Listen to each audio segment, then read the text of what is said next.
स्वागत है आपका हमारे चैनल पर। मैं हूं आपके साथ शिप्रा सैनी। महाराष्ट्र में महाविकास आघाड़ी के विघटन के बाद अब लगातार इस बात के कयास लगाए जा रहे हैं कि आखिर महाराष्ट्र में आने वाले चुनाव में कौन सी पार्टी किस पार्टी के साथ गठबंधन करेगी। लगातार इसको लेकर कश्मकश जारी है। लेकिन इस बीच आपको बता दें, शिवसेना प्रमुख उद्धव ठाकरे ने बड़ी घोषणा की है। उन्होंने कहा है कि आने वाले चुनाव में जो उद्धव ठाकरे नीति शिवसेना होगी उसका गठबंधन संभाजी ब्रिगेड के साथ होगा, जिसको लेकर अब महाराष्ट्र में प्रतिक्रियाओं का दौर शुरू हो चुका है। और इसी कड़ी में जो निर्दलीय सांसद हैं अमरावती से नवनीत राणा, उन्होंने बड़ा बयान दिया है, या यूं कह सकते हैं कि शिवसेना प्रमुख उद्धव ठाकरे पर बड़ा हमला बोला है। उन्होंने कहा है कि उद्धव ठाकरे का किसी से भी गठबंधन सफल नहीं होगा, क्योंकि उनमें दम ही नहीं है। ये बड़ी बात नवनीत राणा की ओर से कही गई है। साथ ही उद्धव ठाकरे की आलोचना करते हुए नवनीत राणा ने ये भी कहा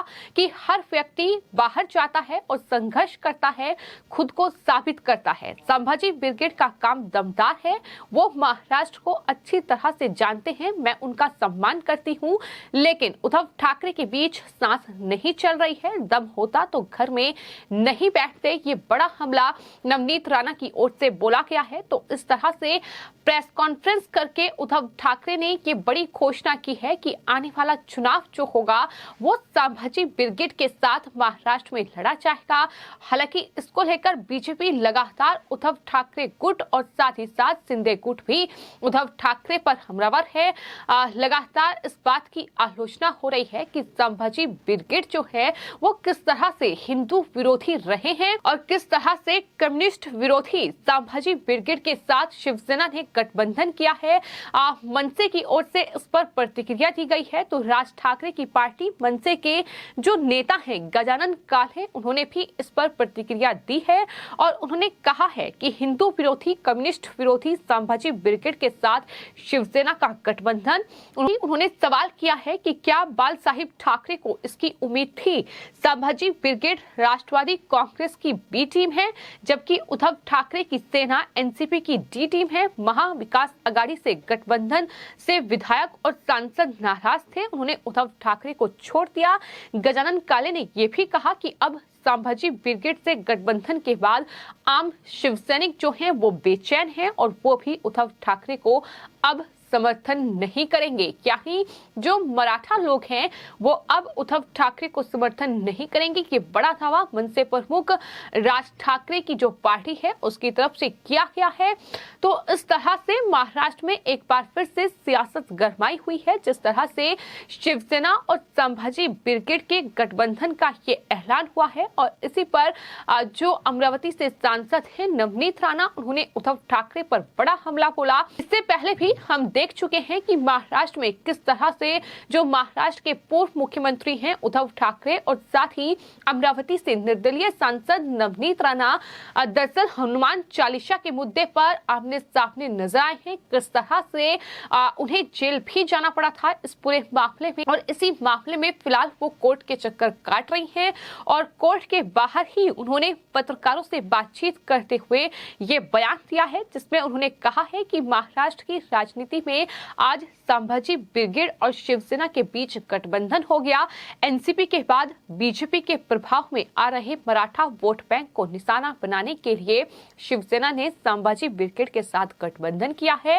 हालांकि बाला साहिब ठाकरे की पार्टी के हिंदुत्व विरोधी संगठन के साथ गठबंधन को लेकर हैरानी लगातार जताई जा रही है कि बाला साहिब ठाकरे को क्या इसकी उम्मीद थी कि शिवसेना प्रमुख उद्धव ठाकरे पार्टी का गठबंधन एक ऐसी पार्टी से करेंगे जो कि हिंदू विरोधी है, जो कि कम्युनिस्ट विरोधी है। ये तमाम बातें मनसे की ओर से कही गई है। तो आपको बता दें, एक तरफ लगातार इस गठबंधन के बाद अब उद्धव ठाकरे आलोचनाओं का सामना कर रहे हैं, जहां नवनीत राणा ने ये कहा है कि इस गठबंधन से ये सिद्ध हो चुका है कि उद्धव ठाकरे की अपनी कोई ताकत महाराष्ट्र में है ही नहीं। और वहीं उद्धव ठाकरे की ओर से जो कुछ कहा गया है, उन्होंने इस गठबंधन की वजह बताते हुए ये कहा कि बीजेपी से क्षेत्रीय अस्मिता और लोकतंत्र को खतरा पैदा हो गया है। उससे निपटने के लिए छोटी पार्टियों की एकता इस वक्त जरूरी है। लेकिन स्टोरी इतनी सिंपल नहीं है। दरअसल बीजेपी ने एकनाथ शिंदे को मुख्यमंत्री बनाकर न सिर्फ शिवसेना को जाहिर तौर पर बड़ा झटका दिया है, बल्कि शरद पवार की एनसीपी के साथ भी बड़ा खेल कर दिया है। मराठा जाति के वोटरों में शरद पवार की अच्छी खासी पैठ है। बीजेपी ने मराठा सीएम देकर न सिर्फ शिवसेना को तोड़ा है, बल्कि एनसीपी के वोट बेस पर भी सेंध लगा दी है। और आने वाले वक्त में महाराष्ट्र में बीएमसी के बहुत महत्वपूर्ण चुनाव होने हैं और उससे पहले ही इस तरीके की राजनीतिक गतिविधियां जो हैं वो महाराष्ट्र में देखने को मिल रही है, जहां एक तरफ जो उद्धव सेना नीत शिवसेना है उसका गठबंधन अब संभाजी की पार्टी से हो चुका है, तो वहीं बीजेपी ने भी ये घोषणा कर दी है कि दरअसल बीएमसी के चुनाव में बीजेपी और सिंधे गुट जो है वो एक साथ चुनावी मैदान में उतरेगा। यानी शिवसेना के लिए मुश्किलें कई गुना बढ़ चुकी है। जहां 25 साल से बीएमसी में सत्ता में है शिवसेना, वहां अब कहीं न कहीं उद्धव ठाकरे के लिए चुनौती कई ज्यादा बढ़ चुकी है। और यही वजह है कि लगातार मुंबई करों को साधने के लिए, मराठा वोटर्स को साधने के लिए इस तरीके से अब एडी चोटी का जोर ये पार्टियां लगा रही हैं। लेकिन उद्धव ठाकरे के लिए परेशानी कितनी ज्यादा बढ़ी हुई है इसका अंदाजा इसी बात से लगाया जा सकता है कि एक के बाद एक जो नेता हैं वो पार्टी छोड़ रहे हैं। तमाम विधायक और सांसद सिंधे गुट का रुख कर रहे हैं। इसके अलावा तमाम पदाधिकारी और जो पार्टी के अधिकारी हैं, जो नगर निगम के नेता हैं, वो तमाम लोग जो है पार्टी छोड़ रहे हैं। इसके अलावा आपको बता दें अब उद्धव ठाकरे को एक और बड़ा झटका लगा है। जिस तरह से शिवसेना के सांसद संजय राउत जेल पहुंच चुके हैं, तो उद्धव ठाकरे के लिए परेशानी कम होने का नाम नहीं ले रही है।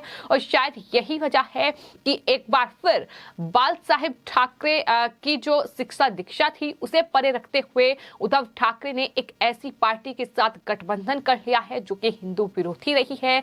आखिर ये चाल क्यों चली गई है, ये साफ तौर पर बीजेपी का कहना है कि मराठा वोट बैंक को साधने के लिए इस तरह की एक कोशिश की गई है। तो इस तरीके से लगातार फिलहाल राजनीति जो है वो कहीं ना कहीं महाराष्ट्र में चरम पर है। बीजेपी ने इस गठबंधन को लेकर जो प्रतिक्रिया दी है, बीजेपी अध्यक्ष चंद्रशेखर बावनकुले ने ये कहा है कि 2019 के चुनाव में भी संभाजी ब्रिगेड ने अपना भाग्य आजमाया था, 0.06% वोट पाया था। इस तरह संभाजी ब्रिगेड की कोई ताकत फिलहाल महाराष्ट्र में नहीं है। उद्धव ठाकरे ने मिर्ची पटाखा छोड़ा है जो कोई आवाज नहीं कर सकेगा। ये इस तरीके की प्रतिक्रिया जो है वो फिलहाल महाराष्ट्र में देखने को मिल रही है।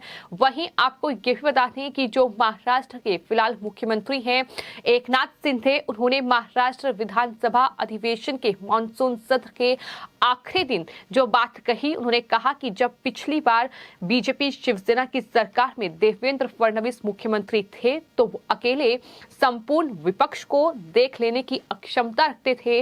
अब तो मैं भी उनके साथ आ गया हूं, एक से भले दो। इस मजबूत ताकत से निपटने के लिए उद्धव ठाकरे ने अब इस संभाजी पार्टी के साथ गठबंधन किया है। हालांकि ये तो आने वाले वक्त में ही देखना होगा कि क्या ये गठबंधन बीजेपी और सिंधे गुट को मात दे पाएगा। लेकिन फिलहाल इस तरीके की सियासी बयानबाजी का दौर लगातार महाराष्ट्र में जारी है। फिलहाल आपकी इस पूरे मामले पर क्या राय है, हमें कमेंट बॉक्स में जरूर लिखें और चैनल को सब्सक्राइब करें। धन्यवाद।